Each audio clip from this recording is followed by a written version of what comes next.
यादव के स्वर में मन मनमा करे मया।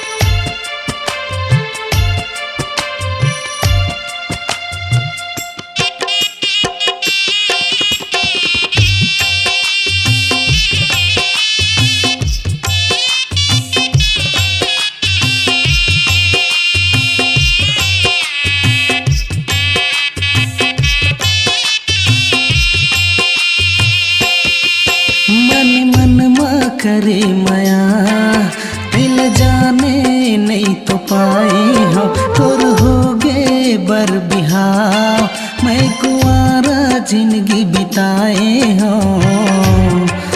मैं का बतावा रे रो रो के दिन बिताए हो। मैं का बतावा रो रो के दिन पहाए हो।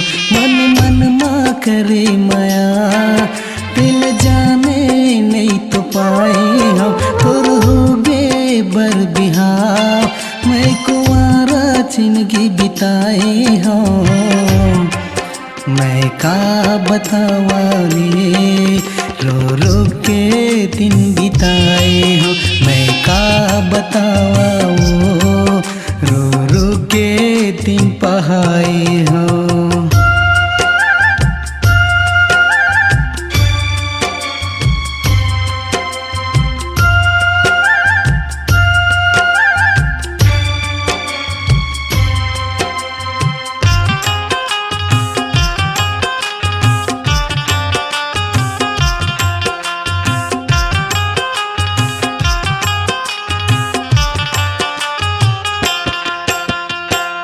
चार दिन माया दिखा के मोला वो भुला के।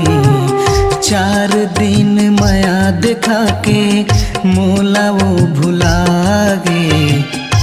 जा रे माया रूते हाँ सुरेश लारोवा के।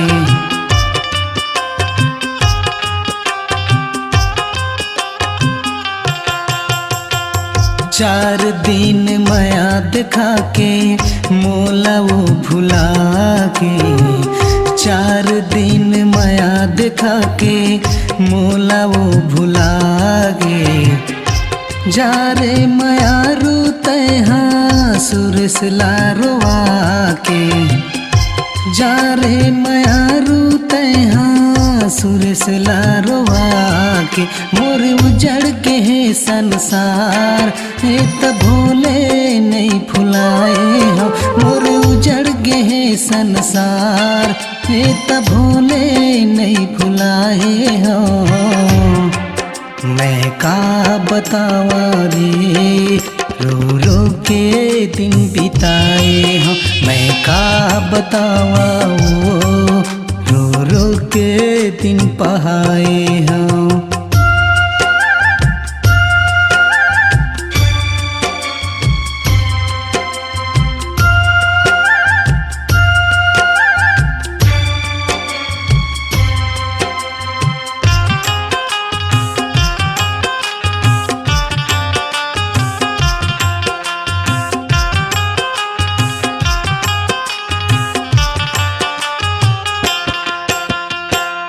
देखे बर नैना तर से कहाँ तय लुकागे। देखे बर नैना तर से कहाँ तय लुकागे। गरीब जान के रानी मोला तय भुलागे।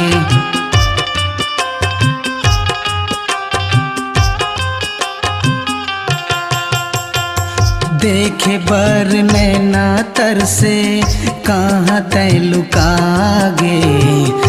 देखे बर नैना तर से कहाँ तय लुकागे। गरीब जान के रानी मोला तै भुला गे, गरीब जान के रानी मोला तै भुला गे। तोर माया के चक्कर माँ भारी बड़ धोखा खाए हो, तोर माया के चक्कर माँ भारी बड़ धोखा खाए हो। मैं का बतावा रे रो रो के तिन पहाए हो, मैं का बतावा वो रो रो के दिन बिताए हो। मन मन मा करे माया दिल जाने नहीं तो पाए हो, और हो गए बर बिहाव मैं कुंवारा जिंदगी बिताए हो।